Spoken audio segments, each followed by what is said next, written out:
Ter uma conversa normal com alguém que ameaça fazer algo horrível nunca deixa de ser surreal. Mas o caso de hoje foi mais estranho do que qualquer outro.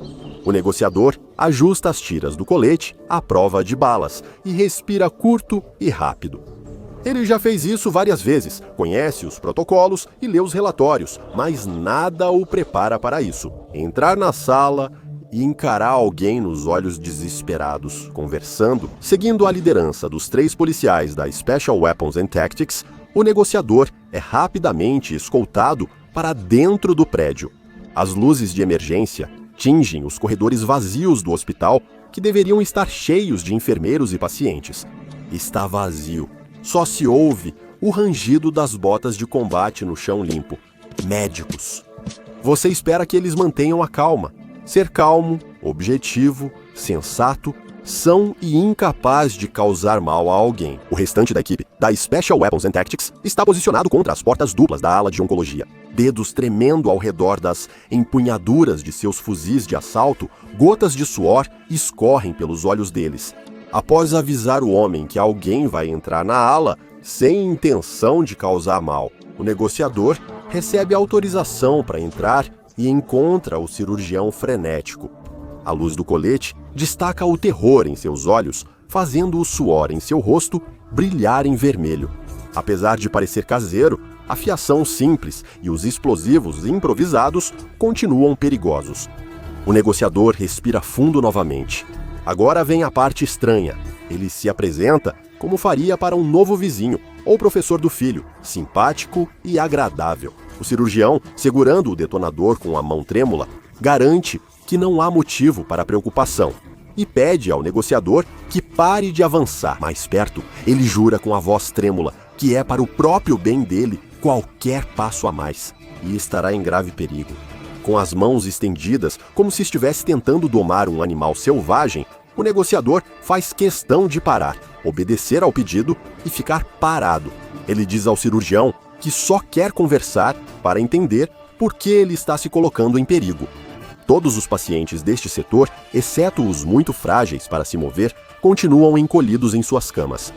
O cirurgião tenta se explicar com declarações frenéticas, fragmentadas e por vezes sem sentido.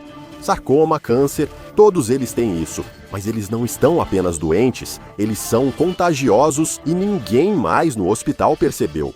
O cirurgião insiste que nunca quis machucar ninguém, mas que essa é a única maneira de impedir que as coisas piorem. O negociador pede que o cirurgião se acalme, explicando que é só um negociador de reféns, não um médico. Até ele sabe que câncer não é contagioso. Enquanto ouve o cirurgião divagar sobre uma descoberta inacreditável, o negociador se aproxima lentamente. Os olhos do cirurgião desviam repetidamente para um paciente, ficando cada vez mais irritado.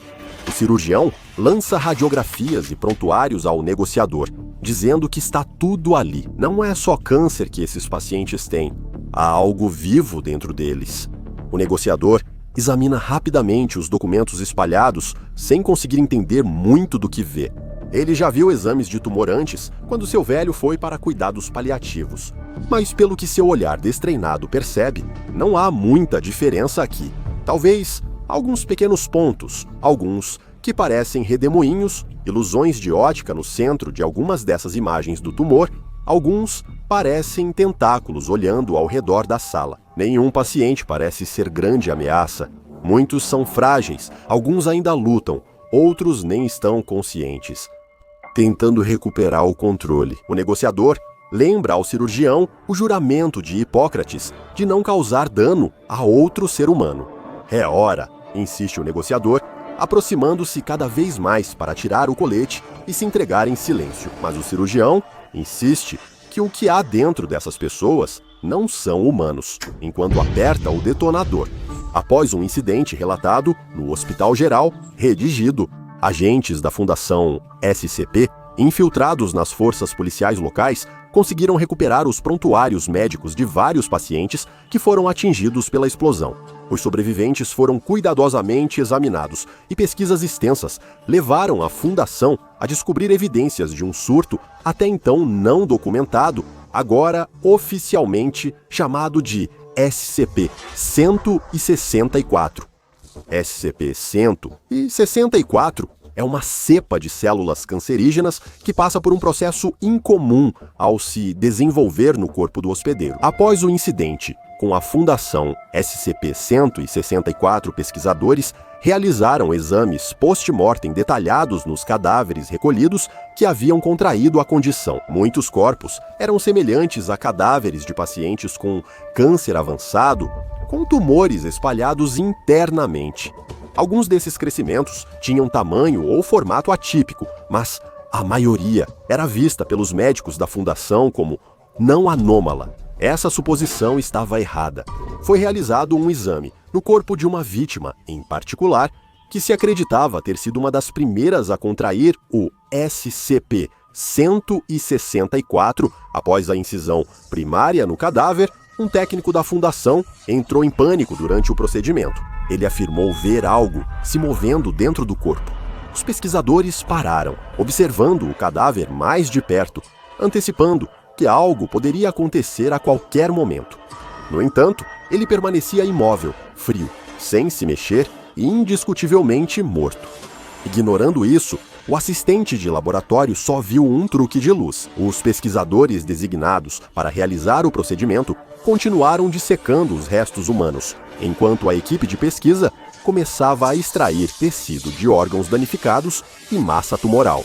Algo irrompeu das vísceras que um dos tanatopraxistas da Fundação segurava nas mãos. Algo vivo se contorcia ali dentro, agitando apêndices e lançando sangue nos jalecos dos pesquisadores assustados.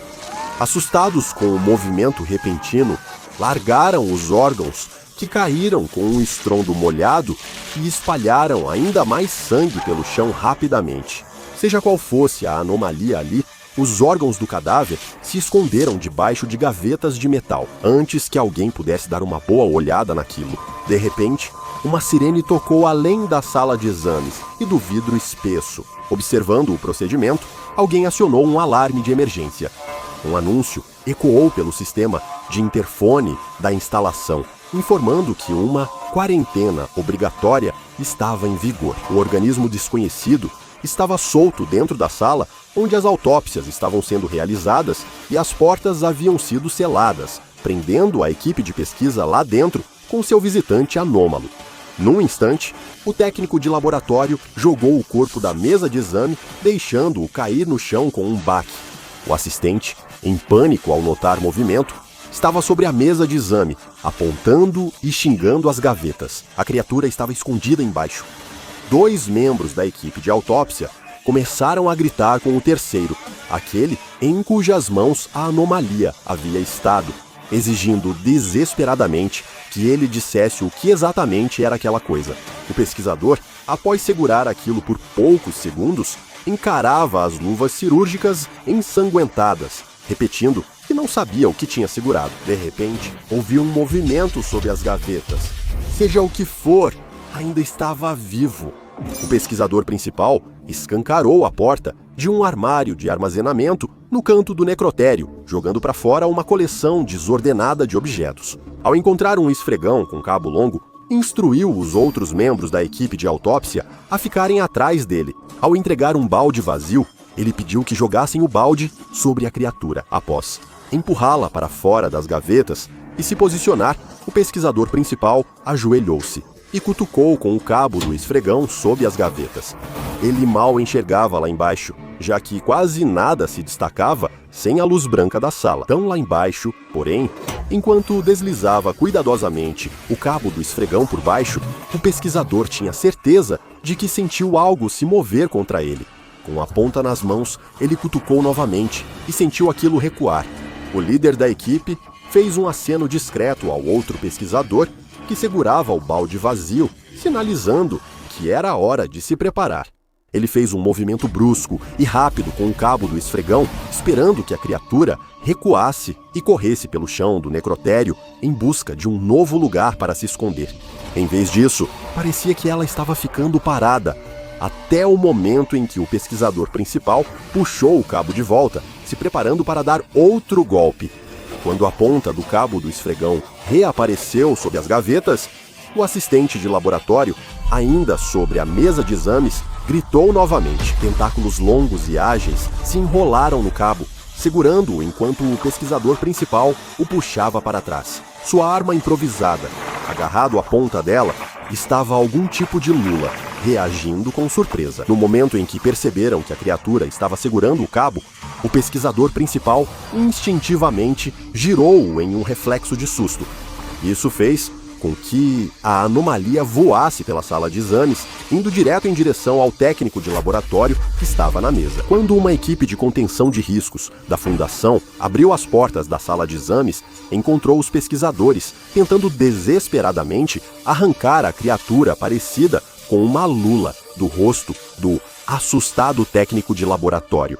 Após a quarentena e triagem de infecções, o assistente recebeu ofertas de consultas com o conselheiro aprovado pela Fundação. Comportamentalmente, eles permanecem praticamente inalterados pelo incidente, exceto por uma vez em que tiveram forte pânico ao ser servido lula na cafeteria. Após análise detalhada da criatura neutralizada, a Fundação concluiu que o SCP-164 possui informações celulares majoritariamente do DNA humano.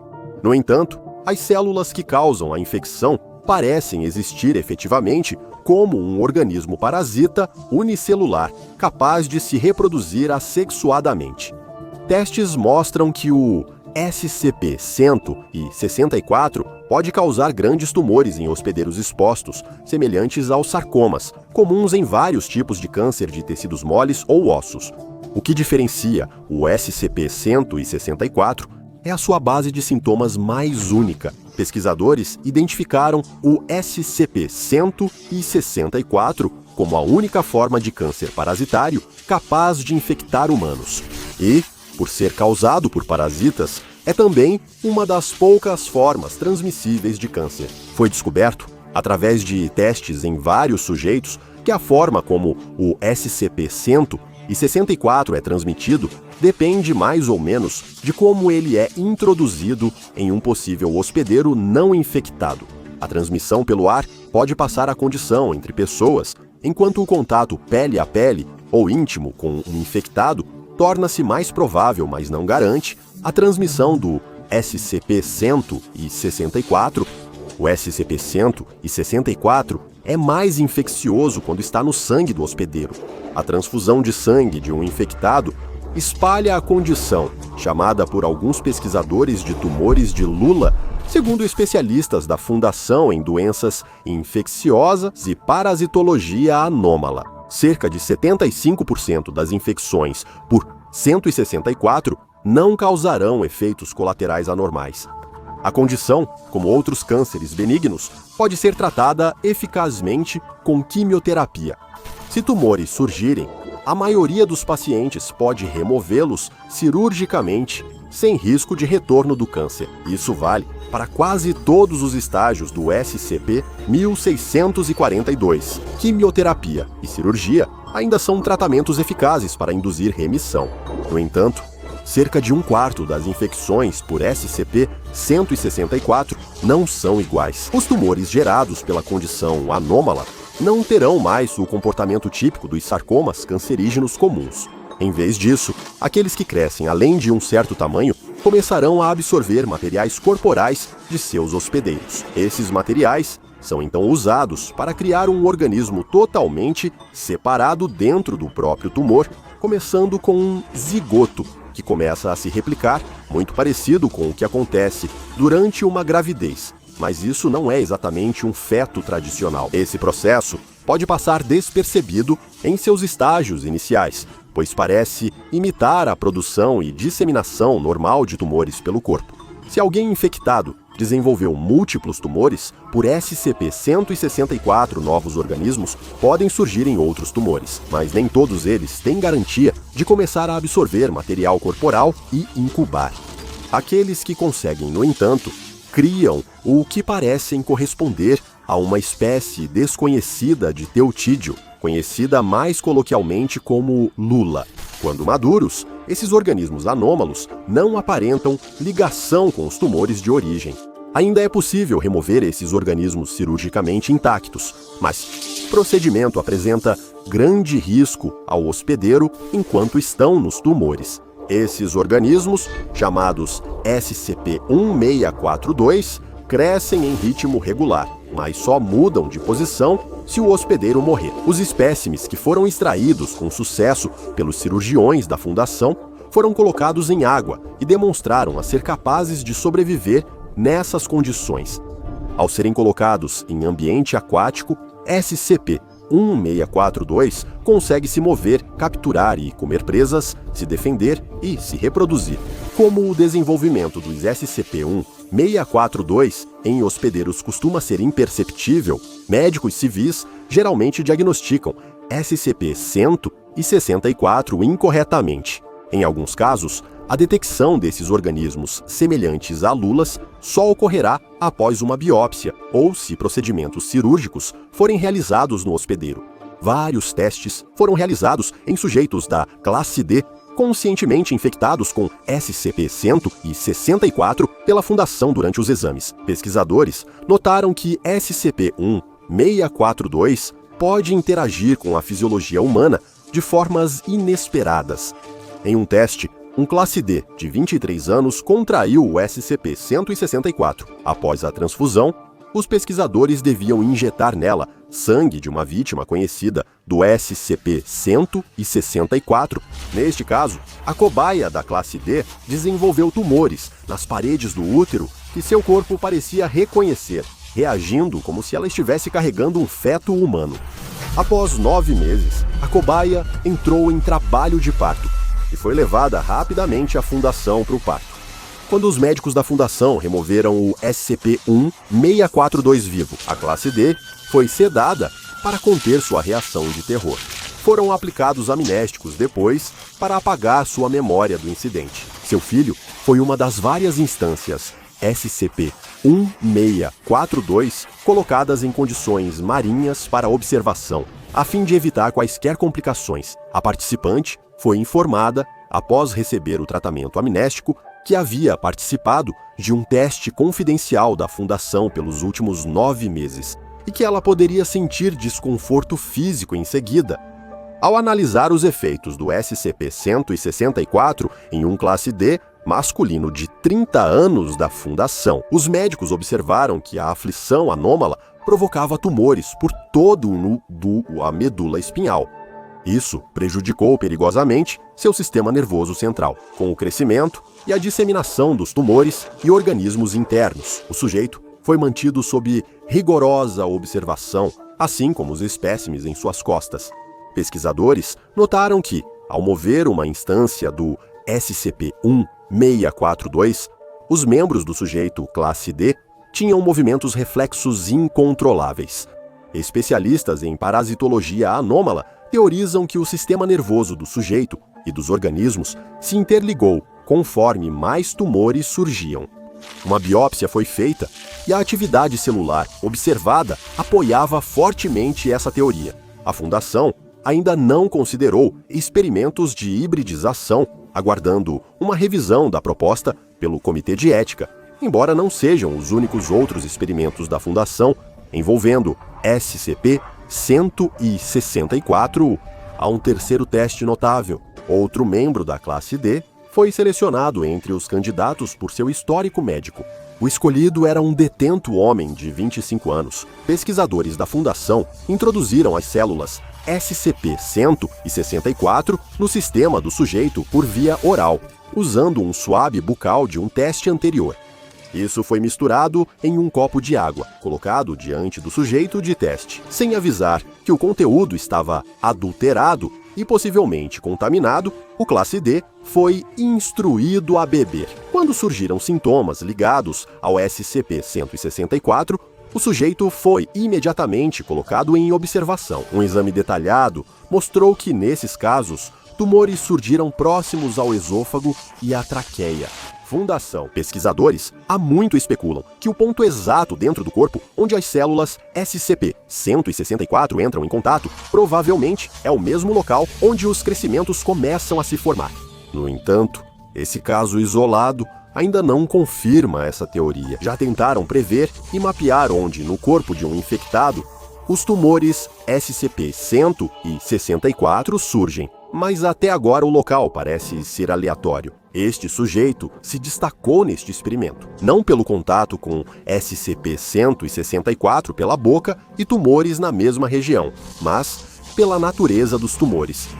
Sem diferenças observáveis comparado a outros casos de infecção por SCP-100 e 64, a localização dos tumores desse sujeito deveria ter causado problemas de saúde graves. Ou seja, em circunstâncias normais, dado o tamanho dos tumores ao longo do esôfago e da traqueia, o sujeito teria ficado incapaz de respirar. Um exame detalhado mostrou que suas vias aéreas estavam quase totalmente bloqueadas por tumores. Todas as evidências sugeriam que este caso de SCP-100 e 64 seria fatal, mas o sujeito sobreviveu. Acompanhando o crescimento dos tumores, parecia que o desenvolvimento deles mudou, até mesmo regredindo levemente, apesar do sujeito não receber nenhum tipo de tratamento para a condição anômala. Exames de corpo inteiro revelaram que os tumores migraram para a nuca, impedindo o sujeito de testes classe D de morrer por falta de oxigênio. Um pesquisador da fundação, designado para estudar o Dr. Redacted, sugeriu que isso pode ter sido a causa direta do SCP-100 e 64. Eles apresentaram a hipótese de que a condição, ou possivelmente os próprios organismos crescendo dentro dos tumores, poderiam tomar alguma forma de ação deliberada para aumentar a longevidade de seus hospedeiros. Atualmente, não há outros exemplos notáveis de infectados pelo SCP-100 e 64 tendo sua fisiologia alterada dessa maneira. Por que esses organismos parecidos com lulas protegem seus hospedeiros? Ou como evoluíram para se espalhar por um câncer tipo sarcoma, ainda intriga os pesquisadores da Fundação. Procedimentos especiais de contenção foram implementados para conter possíveis futuros surtos de tumores de lula e para continuar estudando a natureza exata da aflição anômala. Culturas de células do SCP-100 e 64 são mantidas sob procedimentos padrão classe 3 para riscos biológicos pela Fundação.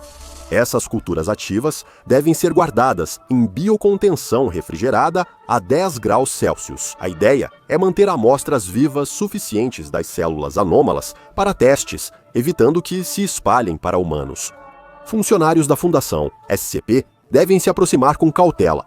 O SCP-100 e 64 não é muito infeccioso, mas é patogênico e pode ser transmitido entre humanos.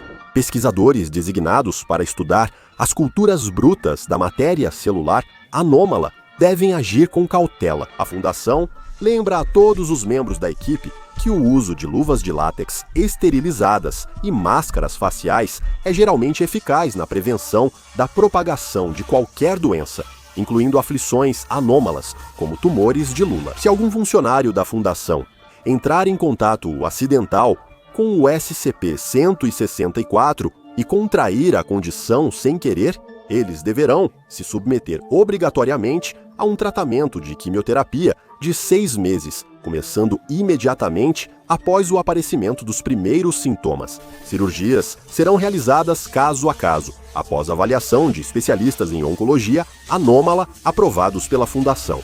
Qualquer surto de SCP-100 e 64 descoberto entre o público deve ser tratado de acordo com os procedimentos da Fundação. Oculte evidências de infecções em civis e envie materiais contagiosos ao sítio REDIGIDO para análise.